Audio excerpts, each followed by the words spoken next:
Hello everybody, welcome to Everest Coaching Institute.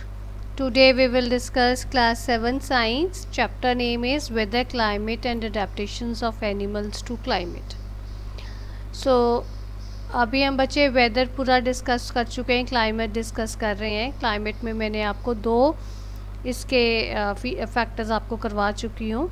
एक distance from the सी और एक मैंने आपको करवाया है ओशन करंट्स. सो आज हम वो सीरीज़ को कंटिन्यू करेंगे और आगे डिस्कस करेंगे चैप्टर. अगर आपको ये वीडियोस अच्छी लगती हैं तो प्लीज़ लाइक करो, वीडियो को अपने फ्रेंड्स के साथ शेयर करो और चैनल को सब्सक्राइब करो. चलो एनीवेज अब हम स्टार्ट करते हैं. So now comes the direction of prevailing wind. ठीक है, अब हमने क्या क्लाइमेट के ऊपर डायरेक्शन ऑफ प्रिवेलिंग विंड के ऊपर कैसे क्लाइमेट के ऊपर इफ़ेक्ट करती है वो हमने डिस्कस करना है. अब देखो, जो आप हवा चलती है, विंड इज़ व्हाट, कि हवा चलती है. हम कहते हैं ना एकदम से विंड चलने लगी है, अभी ये ड्राई विंड चल रही है, सूखी हवाएं चल रही हैं, या ये जो ये हवा चल रही है इसमें बारिश होने के चांसेस हैं. तो ये कैसे पता चलता है? सबसे पहली बात, जो विंड्स हैं, प्रिवेलिंग विंड्स हैं, वो कहाँ से चलती हैं, चलती कहाँ से हैं? ये अगर तो ये सी से चल रही है बारिश, अगर समुद्र से हवा चल रही है, हवाएं हमेशा समुद्र से शुरू होती है, अरेबियन सी और आपकी बे ऑफ बंगाल से शुरू होती हैं. तो ये मुंबई और कोलकाता से आदि शुरू होती हैं और वहाँ से मानसून हमारा अराइव शुरू होता है. ठीक है, तो ये जो आपकी हवाएं जब चलेंगी, ये आपकी जब ये कोस्टल एरिया से हवा चलेगी, जब ये हवा चलेगी आपकी, तो हवा में, विंड में एक ये फीचर है, कि स्पेशलिटी है, जब भी ये विंड चलती है तो अपने साथ कुछ ना कुछ वहाँ से लेके चलती है. राइट. तो जब हवा आपकी समुद्र से, सी लेवल से शुरू होती है, चलनी शुरू होती है, तो वहाँ से वो अपने साथ क्या लेके आती है, वो वहाँ से सी से वाटर वेपर लेके आती है. तो वाटर वेपर जो लेके आती है, वाटर वेपर हवा के बीच में आता है. तो देखो, पहले तो समुद्र के साथ, सी के साथ क्या लगता है, कोस्टल एरिया लगता है.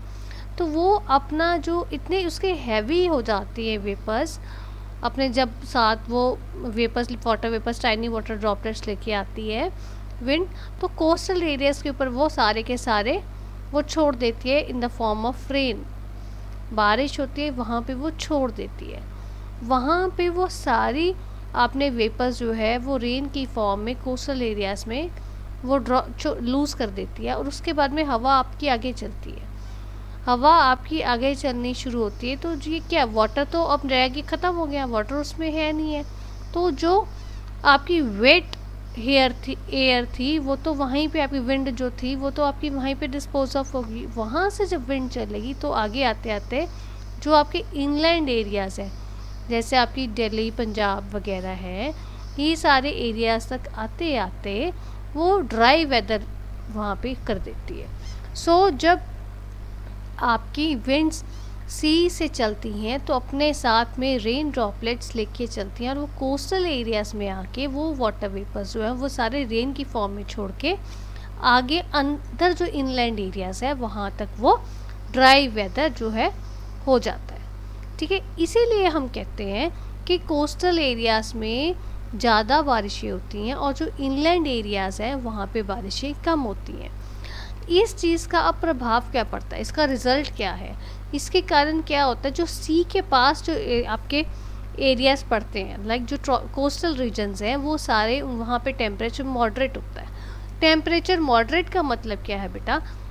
Moderate means not too cold and not too hot, ना बहुत ज़्यादा ठंड और ना बहुत ज़्यादा गर्मी.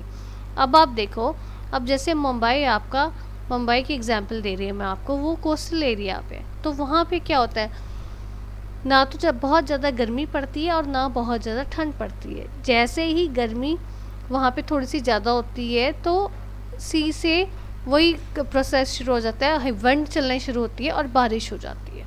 उसके कारण बारिश होने से क्या है, टेम्परेचर थोड़ा ठंडा हो जाता है.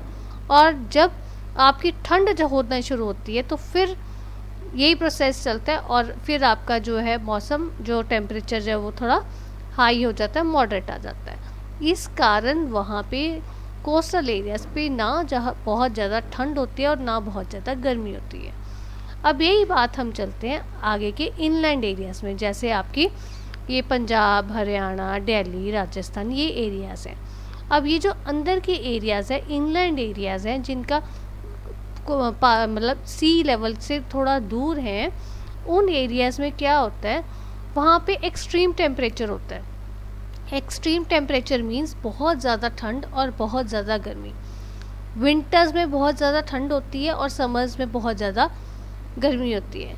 लाइक आप देखो, अब ये जो मैंने आपको इनलैंड स्टेट्स की आपको एग्जांपल दी, नाम जो आपको मैंने दिए, वहाँ पे देखो आप ठंड में विंटर्स में सर्दी बहुत ज़्यादा, समर्स में गर्मी बहुत ज़्यादा है। वो क्यों है?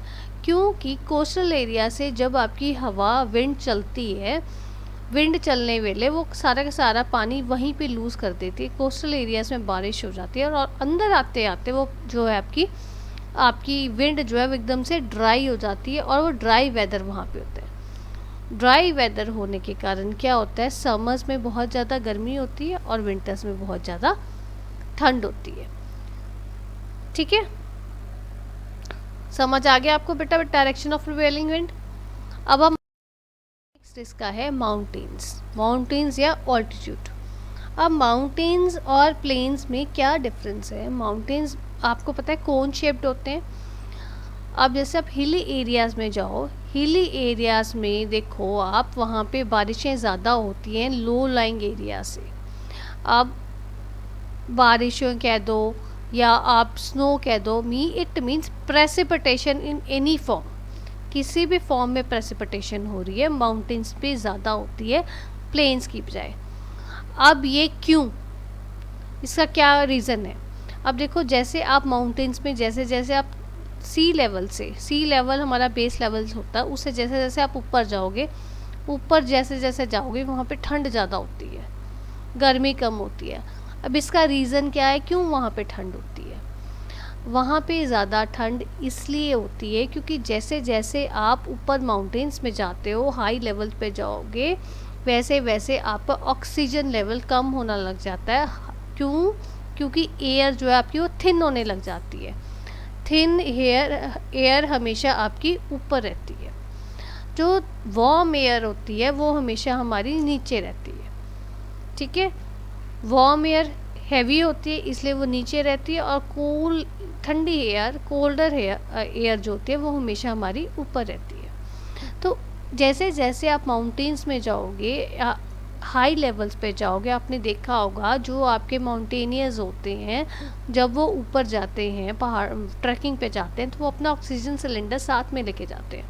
वो क्यों लेके जाते हैं? क्योंकि वहाँ पे एयर हमारी कम होती है।